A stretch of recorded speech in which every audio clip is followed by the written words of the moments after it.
Pessoal, tudo bem? Bom, tô vindo aqui hoje para iniciar a segunda etapa do nosso primeiro bimestre com um conteúdo novo. Já aproveitei essa aula, vou falar dos dois conteúdos de uma vez, que vai ser o único conteúdo gramatical novo que vai cair na prova virtual, mas vai cair, tá bom? Então eu preparei aqui uma apresentaçãozinha para vocês. Então, a gente vai falar aposto e vocativo. Já cheguei a citar com vocês esses nomes, mas vamos entender um pouquinho melhor o que significa cada um desses.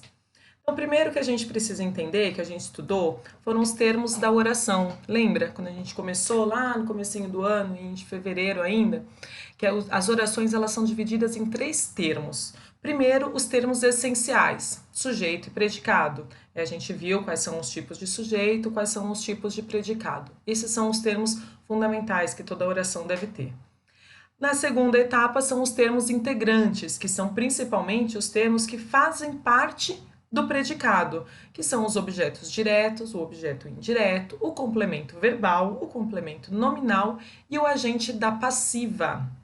Então, esses termos, eles são aqueles termos que eles são importantes dentro da minha oração, porque eles são complementares. Sem eles, o nosso predicado fica totalmente sem sentido. Então, eles são fundamentais ainda para ter essa importância na nossa oração.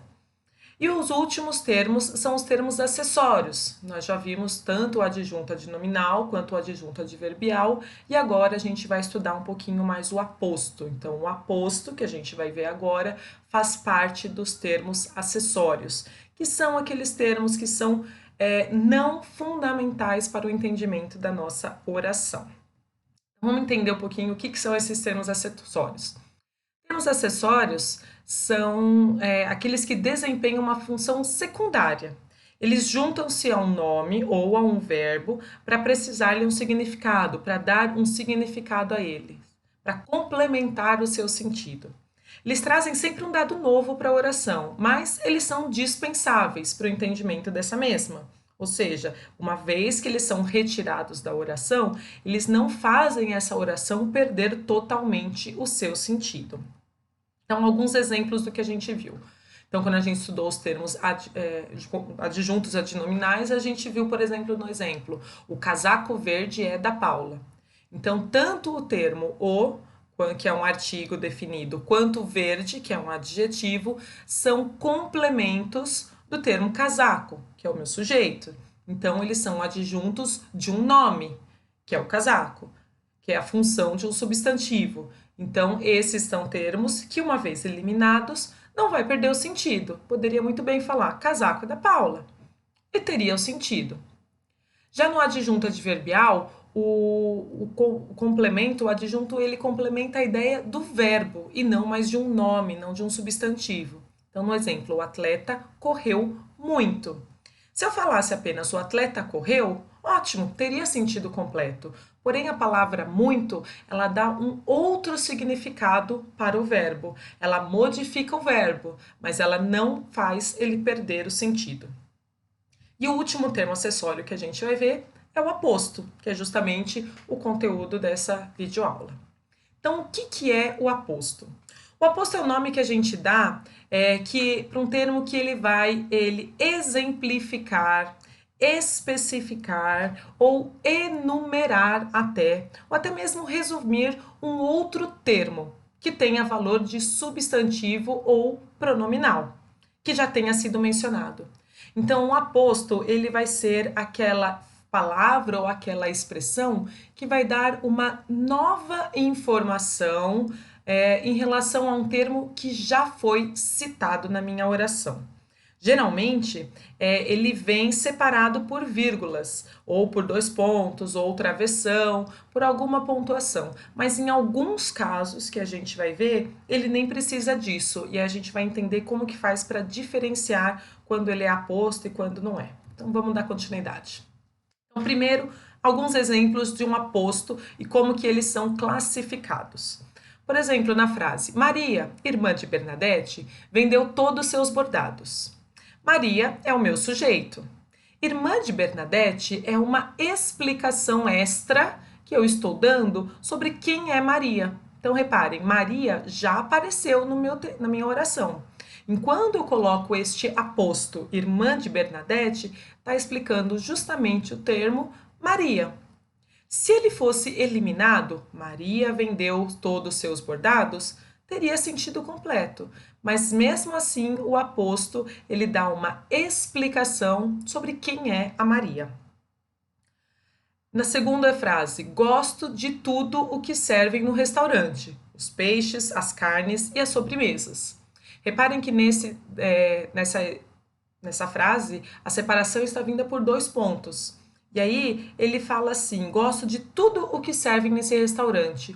O que servem nesse restaurante? O que é este tudo? Aí ele vai dar uma enumeração de uma série de coisas que são servidas no restaurante: os peixes, as carnes e as sobremesas.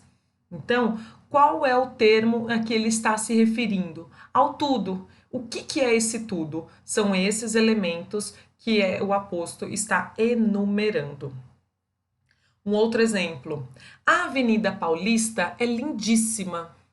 Aqui pode complicar um pouquinho, porque a Avenida Paulista. Paulista é um nome. É o nome de uma avenida e ela é um aposto porque eu estou especificando, não é de qualquer avenida que eu estou falando, é de uma avenida específica, a Avenida Paulista. Eu poderia estar falando de qualquer outra avenida, mas não, eu estou falando exclusivamente dela. Então, especificar é eu limitar, resumir a ideia a que eu estou me referindo, certo? E por último, que a gente fala que é o termo resumidor, quando ele fala assim, por exemplo, saúde, educação e acesso à cultura. Tudo isso são prioridades para a melhoria de um país. Olha lá, primeiro ele citou quais são essas prioridades. Citaram 3: saúde, educação e o acesso à cultura. Quando ele vai lá para a segunda parte, ele fala tudo isso o quê? Essa palavra é o oposto do segundo exemplo, ele vai resumir na palavra tudo. Tudo isso que eu já citei, que são as prioridades. Então, esta palavra, né, ou esta expressão, tudo isso, é o que vai resumir todos os termos que já haviam sido citados anteriormente. Então, esses vão ser os 4 tipos de apostos que a gente vai estudar agora. Então, a gente viu ali o caso da Avenida Paulista, e aí a gente pode pensar, vai confundir um pouquinho com a adjunta de nominal? Vamos entender por que é diferente e como que a gente consegue captar essa diferença. Primeiro, o adjunto adnominal e o aposto, apesar de parecidos, eles têm uma mudança muito sutil, né? Então, enquanto um tem a função de especificar, né, o outro especificar alguma coisa de mesmo valor, indicando exatamente o que é. Então, esse é o caso do meu aposto. Então, por exemplo, quando eu falo aqui, a cidade de Petrópolis está limpa. O termo cidade e Petrópolis, Petrópolis é uma cidade. Tanto o termo cidade quanto Petrópolis se referem à mesma coisa, porque cidade é Petrópolis e Petrópolis é uma cidade. Esses 2 elementos têm o mesmo valor semântico, vamos dizer assim. Já no outro, na frase, as ruas de Petrópolis estão limpas.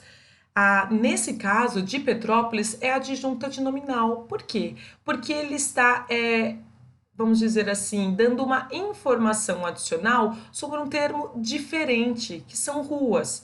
Petrópolis não é rua, Petrópolis é o nome de uma cidade. Porém, eu não estou falando da cidade inteira, eu estou falando sim das ruas dessa cidade.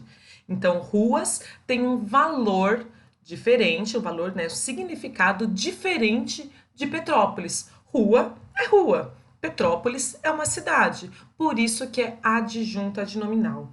Já no caso de cima, cidade é uma cidade e Petrópolis é aposto porque Petrópolis também é uma cidade. Então, o que diferencia o aposto de o adjunto adnominal é a aproximação em relação ao valor que ele tem dentro da oração.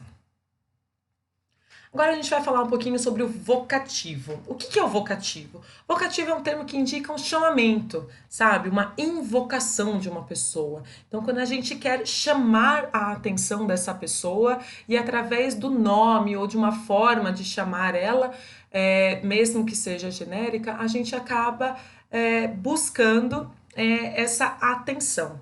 Então, geralmente, ele é um termo que é isolado por vírgulas, quando for uma pausa curta, ou com um ponto de exclamação, que a gente acaba usando bastante, de interrogação, até mesmo reticências, quando for uma pausa mais longa. Então, vamos entender aqui alguns contextos. Embora esteja incluso nos termos acessórios da oração, que é o que a gente está vendo, o vocativo ele não tem relação sintática nenhuma com nenhum outro termo da oração. Então, enquanto a gente viu que o aposto ele explica um termo que já apareceu na oração, o vocativo não. Ele é um termo totalmente independente, isolado. Ele, se eliminado, não vai fazer diferença alguma na minha oração. Então, ele é apenas uma invocação, um chamamento, uma forma apenas de chamar a atenção do interlocutor, ou seja, de com quem eu estou falando. Alguns exemplos. O vocativo ele pode aparecer em 3 momentos da nossa oração. Primeiro, no início, quando você coloca a vírgula após o vocativo. Então, a primeira coisa que aparece na nossa oração é o vocativo. Como no exemplo, professora, queremos saber as notas. Então, professora, vírgula, deve ser obrigatoriamente isolado por vírgula. Então, professora, vírgula, queremos saber as notas. Quem fala professora, na verdade, está tentando chamar a atenção da professora. Quando ele aparece no meio, ele deve aparecer entre vírgulas, sempre isolado. Como no exemplo, nesse momento, Luiz Paulo, deixa a luz acesa. Então, Luiz Paulo é com quem eu estou falando. Então, nesse momento, deixa a luz acesa. Luiz Paulo é com quem eu estou falando naquele momento. Estou falando diretamente para ele. Por isso, o termo é um vocativo e isolado por vírgulas.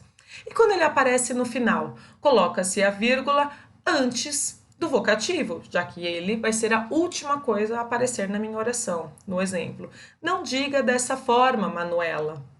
Não diga dessa forma, vírgula, Manuela. Quando eu me refiro a alguém, eu posso terminar, logicamente, com um ponto de interrogação ou, nesse caso, como um ponto de exclamação. Então, é importante que vocês entendam que, neste caso, o vocativo é obrigatoriamente isolado por vírgulas. Qual é a diferença, então, do vocativo e do sujeito? Porque não é porque eu estou falando com alguém que ele é o sujeito, é o termo responsável pela minha ação. Então, olha só num exemplo. Fomos à praia ontem. Quem que foi à praia? Quem é o responsável pela ação de ir à praia? Nós. Ele não aparece, então o sujeito, ele é oculto. Agora, lá no caso, na oração, Carlos, ligaram para você. Carlos é um chamamento, Carlos é com quem eu estou falando. Portanto, ele é o vocativo. Mas quem é o sujeito? Olha só o verbo, ligaram para você. Quem é que fez a ação de ligar? Como nesse caso a gente não consegue identificar, porque é a terceira pessoa, da conjugação, o sujeito é indeterminado. Então, essa identificação de sujeito indeterminado e Carlos não é o responsável pela ação, e sim apenas com quem eu estou falando. Então, para resumir aqui, o que é o aposto e o vocativo? O aposto ele é um termo acessório da nossa oração. Ele pode explicar, especificar, enumerar ou resumir um nome ou até mesmo um pronome. Ele geralmente, presta atenção, geralmente ele vem entre vírgulas, mas ele também pode ser separado por 2 pontos ou até mesmo sem pontuação, desde que representem ideias de mesmo valor. Já o vocativo, ele é um termo independente, portanto, ele deve estar isolado da oração. Ele serve para chamar o interlocutor. E é sempre separado por vírgulas. Então, nesse caso, enquanto o aposto ele geralmente tem vírgulas, o vocativo ele é sempre isolado por vírgulas. Então, esse daqui é o nosso conteúdo de hoje. Espero que vocês consigam, né, entender. Se tiverem alguma dúvida, tentem falar comigo, pesquisem na apostila de vocês, façam os exercícios. Vou indicar todos os exercícios, tanto do LA quanto da própria apostila. Depois eu vou publicar direitinho quais são as atividades que devem ser feitas. E eu vou disponibilizar também online para vocês as atividades que vão ser avaliadas como se fossem o nosso visto, que vocês vão enviar para mim, tá bom? Então, estudem, façam as suas atividades e se tiver alguma dúvida, entre em contato. Até a próxima!